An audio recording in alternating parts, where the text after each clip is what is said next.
తిరుపతి లడ్డు వ్యవహారంలో సుప్రీంకోర్టు చేసిన వ్యాఖ్యలపై మాజీ మంత్రి ఆర్కే రోజా సంచలన వ్యాఖ్యలు చేశారు. సిట్ విచారణ మొదటి నుంచి తాము వ్యతిరేకిస్తున్నామని ఆర్కే రోజా చెప్పుకొచ్చారు. స్వలాభం కోసం చంద్రబాబు లడ్డు కల్తీ అని ప్రకటన చేశారని ఫైర్ అయ్యారు. సుప్రీంకోర్టు సరిగ్గా విచారణ చేస్తే చంద్రబాబు అబద్ధాలు బయటకొస్తాయని అన్నారు. సీఎం చంద్రబాబు నాయుడు నియమించిన డీఐజీ స్థాయి అధికారితో సిట్ వల్ల నిజానిజాలు బయటకు రావని చెప్పుకొచ్చారు. ఈ కేసు దర్యాప్తును సీబీఐకి అప్పగించాలని తాము కోరుతున్నట్లు రోజా డిమాండ్ చేశారు. ఇది విచారించి నిజానిజాలు తెలపాలని మొదటి నుంచి మేము కోరుకుంటూనే ఉన్నాం. ఈ రోజు సుప్రీంకోర్టు ఈ కేసుని స్వీకరించడం జరిగింది. ఈ కేసులో సుప్రీంకోర్టు కనుక కరెక్ట్ గా విచారిస్తే చంద్రబాబు నాయుడు అన్కో చేసిన అబద్దాలు ఖచ్చితంగా బయటకు వస్తాయి.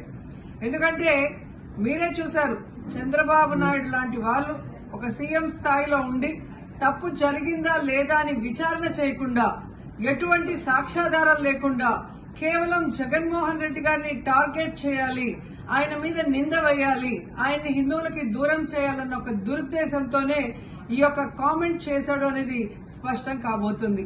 ఎందుకంటే ఈ రోజు సుప్రీంకోర్టు ఈ కేసు తీసుకునేంత వరకు, ఆ డేట్ అనౌన్స్ చేసేంత వరకు సిట్ వేయనే లేదు.